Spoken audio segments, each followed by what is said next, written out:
after a dramatic weekend, kind of Monday morning, everybody's waking up and thinking, what's it going to mean? What's it going to mean for me, for my family, for the UK?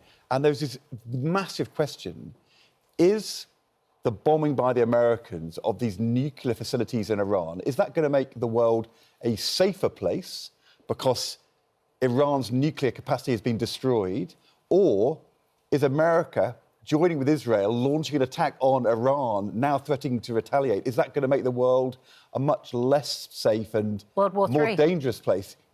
Which is it? Well, I hope it's the former.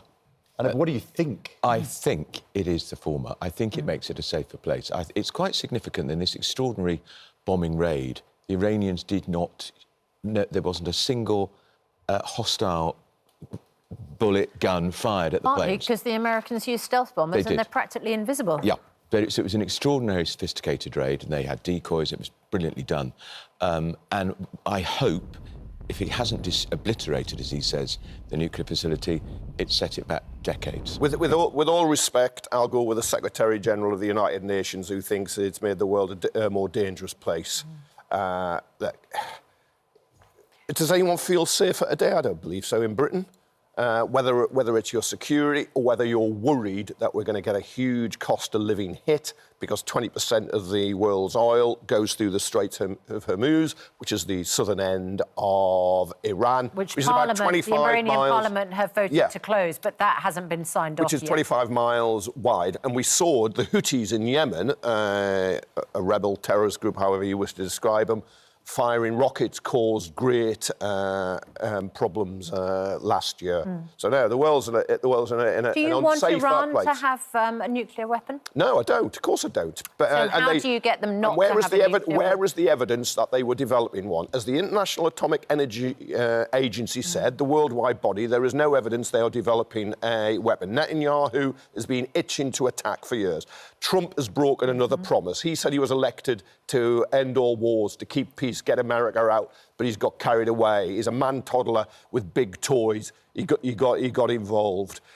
Well, he's blown apart. He's blown apart talks. He's blown apart talks with Britain, France, and Germany. Keir Starmer says Iran can never be allowed to have a nuclear weapon. Yeah, which is an hypocrisy. And I hope Iran never gets a nuclear weapon. But there's a grotesque hypocrisy there when Britain has nuclear weapons, Israel has nuclear weapons, the US has nuclear weapons. All these countries with nuclear weapons saying you can't have what we've got. We've got our own weapons of mass destruction. In fact, Britain is upgrading them. We don't want to have nuclear weapons because they pose a threat to Western democracy. Well, who's just threatened Iran? And to make the case against war is not to side with the regime in Iran, which is very authoritarian, very oppressive. Would I like regime change in Iran? Yes, it's how you achieve it, how you get them out and you get somebody else in. This isn't going to help. I remember all these warnings. All these warnings about nuclear weapons in Iraq before 2003, and there weren't any. And that did not end well. No. Well, that is for sure. And that a lot of people, Andrew, will be remembering what happened with Iraq and the weapons of mass was the war legal, and was the Prime Minister... Can I just ask you about that? Because if you think back to Iraq, 2003, you had then an American president, George Bush Jr., who was desperate for Britain and others to support him.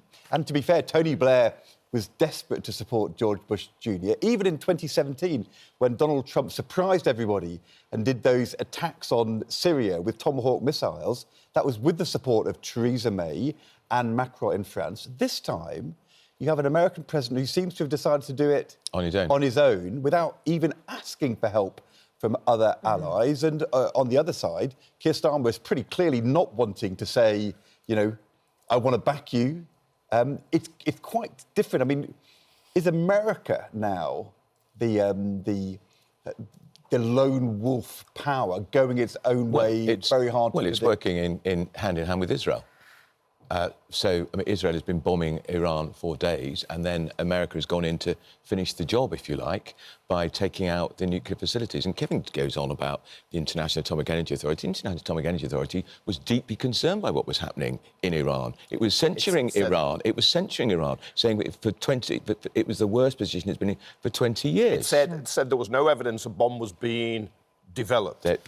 Remember let's go back why to Iraq. Why are they burying it under a mountain? Can we ask, why would you put a safe facility enriching uranium for a purely nuclear energy? Why would you bury that deep in a mountain if you haven't got something covert and secret going on? It's obvious. You for protection. That's what you do it for. Protect it from what? Come on. If you've got a civil nuclear program, which it has, Iran operates a Russian reactor. And, of course, it's played a power game. It wants sanctions lifted. And that's where we had a deal that worked with, and it was Obama who got it, with Britain signing it, France signing it. I think Russia, China signed it.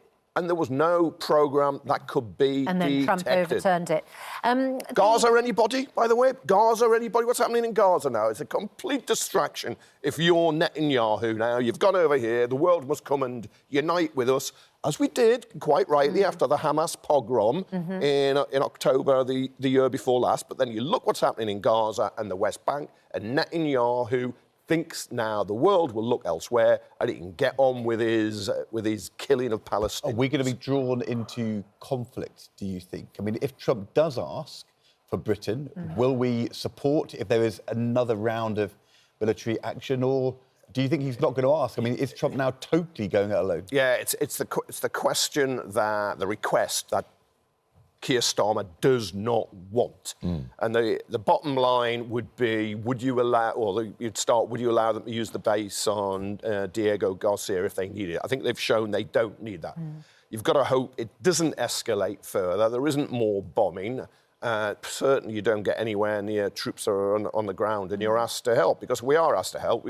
I think it's now just taken as fact, although it's just been briefed, that the Attorney General, Richard Hermer, has said it would be illegal. Well, you cannot go around just attacking other countries. There is a military and a political and an economic blowback, but it's a breach of international law. The business secretary who did the media round yesterday did not criticise the American operation. He did not. He said the world is a better place without an Iranian nuclear bomb. And David Wolfson, KC, the shadow Attorney General, Twitter thread making the argument that it would be legal for Britain both to back the Americans in an attack on the threat from Iran, but also to support an ally, Israel, under threat. So this legal question is contested. But Kevin, it was over Iraq in 2003, where the Attorney General changed his mind. But let's say that Donald Trump made the call. I mean, he might have done this Friday and Saturday. Let's say tomorrow there's a second round and Donald Trump makes the call to Keir Starmer and this time says he needs Britain's help. What do you think Keir Starmer will say? My fear is he would say yes and do it in some limited way. His answer should be no, because he's worried about wider implications, including US weapons supplies to Ukraine.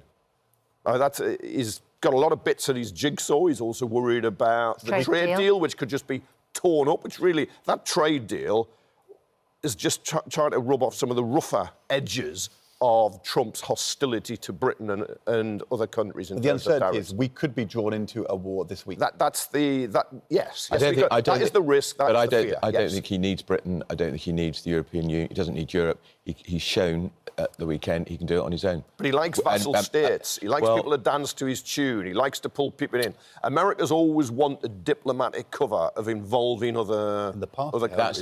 But that was before we had President Trump. Yeah.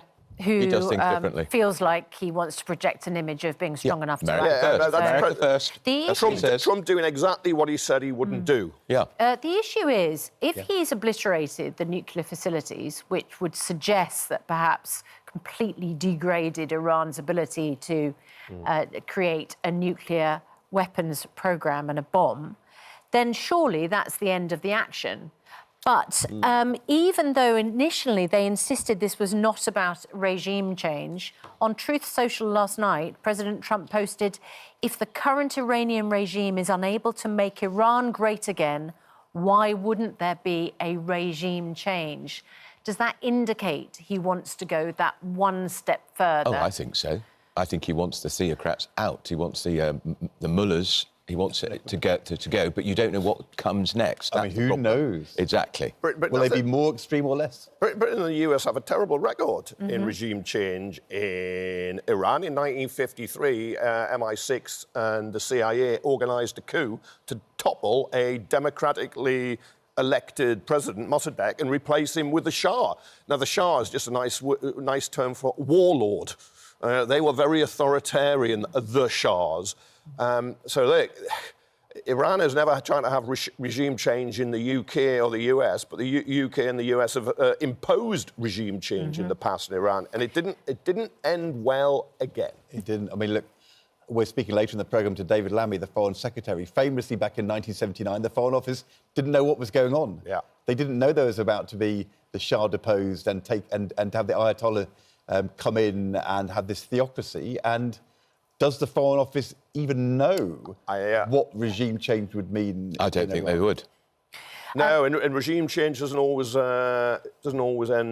end well again, because like in Iran there were Libya. There were liberals, Basket Democrats, now. communists all wanting the Shah gone. Then they arguably got something worse. You've got another big issue is apart from whether the UK gets drawn further into actual conflict as opposed to supporting the action, and that is what could the possible repercussions be back here immediately. The raising of the terror threat, the activating of sleeper cells, which sounds absolutely terrifying, and the business sector, a frightening prospect. And Barak Sina, who is a security and defence expert at the think tank, the Henry Jackson Society, and an expert on Iran, said they live amongst us in regular communities, have regular jobs, and they are just awaiting being activated to conduct malign activities, whether it's through a telephone text, a beeper, and then they already know what they're going to be doing. If the regime feels threatened and on the verge of being toppled, then they may say, you're going to go down with us. And at that point, they unleash the sleeper cells. I mean, you know, we had years of horrific terror attacks. I wonder if at this stage the government thinks it's time to raise the terror threat. Well, it does go to this question Kevin was raising about, you know, is Iran an enemy? If we were to respond, would we be legally right to respond? The head of MI5 said, our anti-terrorist UK police force really said that there have been 20 Iran-backed plots since 2022, which the UK has responded to here in Britain. So that is not a theoretical threat. It's a real threat. It's happening already. There are court cases pending. There are. Which make it very difficult to discuss. But is that Iranian on Iranian, or is it the Iranian regime on other Britons? And of course, look, groups like Al Qaeda. There's an Arab-Persian split. There's the Shia-Sunni schism. They haven't exported terror our way, the way some other groups have. Well, but I mean, that's not to say they had proxies. We don't know that they Hamas and Hezbollah, and Israel felt very threatened by them and was in conflict with them. We don't know how much the intelligence services have already stopped them doing here. Yeah. Because they don't tell us. Because they wouldn't tell us. Well, they do boast eventually. Yeah, and they may have already quite rightly, prevented... we should know. They may have prevented Iranian attacks already. And quite rightly, they should know, because we put a lot of resources in and we need to know the state. But no, yes, are we more at risk today than we were when we all went to bed on...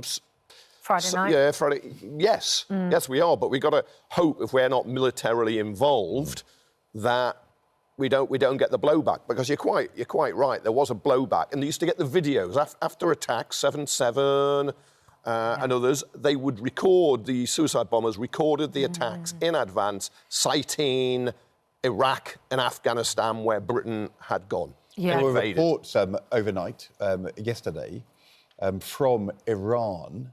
Iran sources reporting that our Foreign Secretary David Lammy had spoken to his Iranian counterpart and expressed regret at the American action. And then the Foreign Office has been saying overnight, no, this isn't true. He didn't say that. He didn't express regret. I mean, they are walking a tightrope here. But I think if you're in Iran and hearing that, you wouldn't think Britain is on Iran's side, you would think they were on America's side. So we are drawn in. If you don't express regret, of course. And we heard what the Business Secretary said yesterday. No criticism of what America's done.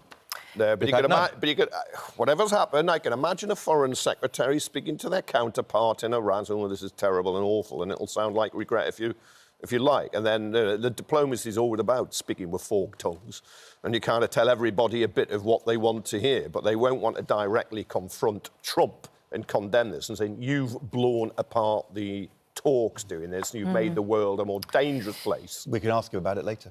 Meanwhile, should we talk about some other news? There was a big vote, of course, at the end of last week on assisted dying. This is historic, Andrew. And what's remarkable is it was a free vote, so you didn't necessarily have to vote according to, you know, if you were part of government, what the government thought about it or what your party thought about it, which meant that we have a situation where assisted dying will be facilitated by the NHS.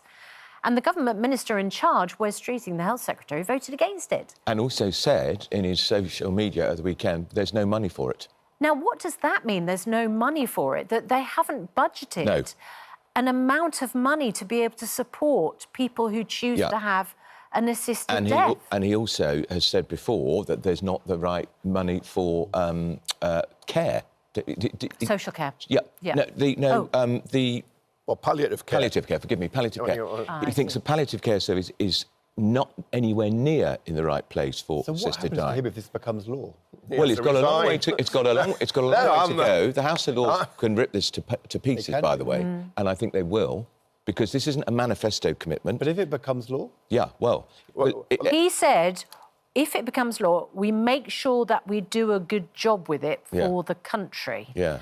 But he worried that MPs had made the wrong choice. Yeah. His position would be untenable. I think it is. I think he's digging himself into a hole, and he should turn off the ignition and climb out of the cab of the JCB as he digs himself in.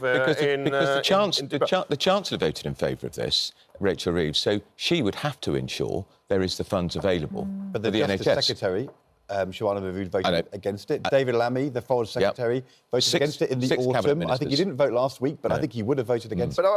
But if you're the Health Secretary and you're opposed to it in principle, I think that's fine. But if you appear to be campaigning against it, I think you cross a line then, and you make a rod for your own back if it's passed. I don't think the House of Lords should frustrate the will of the democratically elected House of Commons. It can scrutinise it, because there'll be a lot of dirty tricks. But they're allowed to scrutinise it and question it and probe it, but they shouldn't block it. Hang on a sec, Kevin.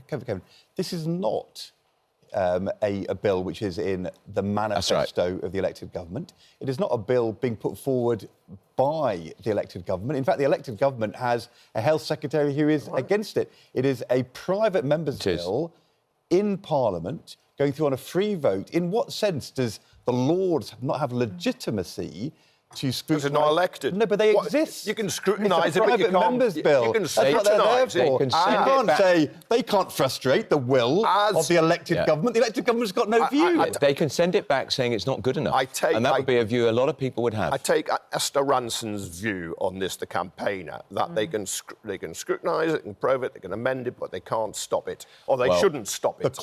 Because it's the Commons voting. Yeah, because it's nothing to do with the government. You have the primacy of, as a Democrat, an elected chamber over an unelected one that is appointed. And I think that is normally the appointed one should not overrule the elected. But that is always seen in the context of a manifesto and the government. The government has abdicated responsibility on this. On everything. They've handed it over to Parliament. It's on everything. In what sense is now the Lords not legitimate? I'm not playing I the game. predict they will frustrate it and delay it for years. No. I don't think it'll happen in the lifetime of this Parliament. Do you think it's a good idea? I think the whole thing was too rushed, and I think it needed government support, not a backbencher. I think the government should have backed too rushed. It was first raised in Parliament in 1936. There have been bills in the House. Actually, bills passed at second reading. That's the main reading before the final vote. How much the majority shrunk down to 23. You know the majority between MPs. There you're grumbling. It was 52 in favour, 48 against.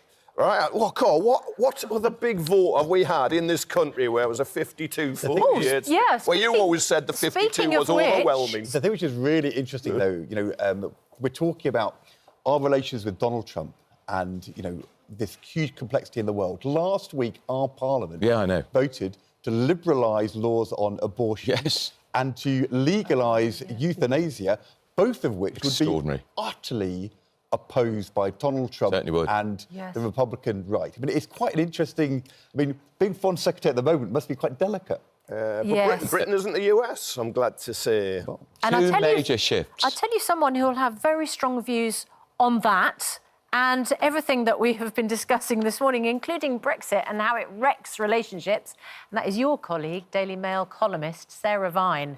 And she is coming in this morning to talk about her extraordinary book detailing the breakdown of her close friendship with her best friend at the time, Samantha Cameron.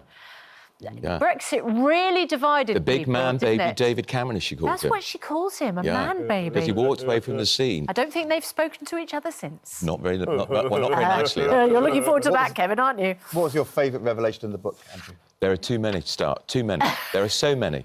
Mind you, I knew bits of it because I've known Sarah and Michael for a very long time. Yeah, you've lived it with her. Don't you share a desk? We did. Yeah. You know what comes across? There's a part of the political class that is just too chummy. I'm sorry, I've really enjoyed Sarah Vine's columns and her book, but it was just a little social clique trying to run the country. Well, we had one of those, but it's called New Labour. No, it was much wider. It was not like this. Did you lose any relationships or friendships over Brexit? No, I've got friends who voted for. I think they're wrong. They think I'm wrong the other way. But you can agree to disagree. Exactly. And not fall out. And it can be quite heated at times, but... Sarah Vine will tell us a different story. Thank you very much. She tells in a book that she found, those years very expensive, trying to keep up. Yeah, that's true. Keeping up with the Joneses, keeping up with the Notting Hill set. Austerity was making things pretty difficult for everybody else. Keeping up with the Notting Hill set. Quite hard for the Goves.